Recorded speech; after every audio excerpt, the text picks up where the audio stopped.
Welcome to TYT140. I'm Ben Mankiewicz in for Dave Rubin. President Obama's Attorney General Eric Holder announced today he'll be leaving the job as soon as a replacement is named and confirmed, a process that, given the Republicans in the Senate, could last until the end of recorded time.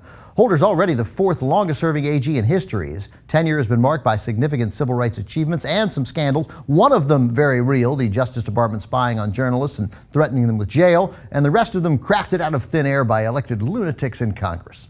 The United States and other coalition warplanes pounded ISIS positions in eastern Syria Wednesday, targeting mobile oil refineries used by the militants to help finance their operations. Coalition forces reportedly also struck an ISIS staging area near the Iraqi border. They also bombed targets west of Baghdad and outside the Kurdish regional capital of Erbil. While former Vice President Dick Cheney no doubt supports the bombing campaign, I mean, it's war, right?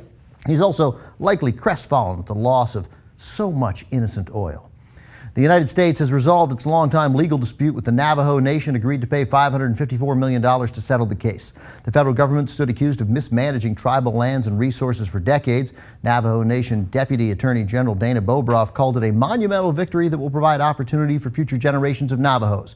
In a related story, Dan Snyder, the owner of Washington's NFL team, continues to be a giant douche.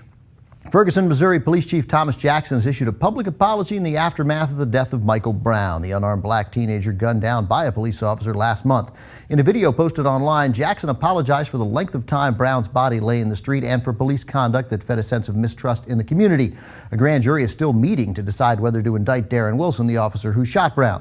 Meanwhile, some Ferguson police officers were seen this week wearing "I Am Darren Wilson" wristbands, giving Chief Jackson something else to apologize for later. A Republican congressman from North Carolina has put himself in the awkward position of encouraging federal employees to do their jobs. Mark Meadows has introduced a bill that would prohibit government workers from looking at porn at work. This comes after the Inspector General found an EPA employee had downloaded and viewed more than 7,000 porn files. The brutal irony for Representative Meadows will be if government workers unable to watch YouPorn actually get around to enforcing federal regulations. I'm Ben Mankiewicz. Follow us on Twitter at TYT140. Suggest stories for us using hashtag TYT140. We're back tomorrow.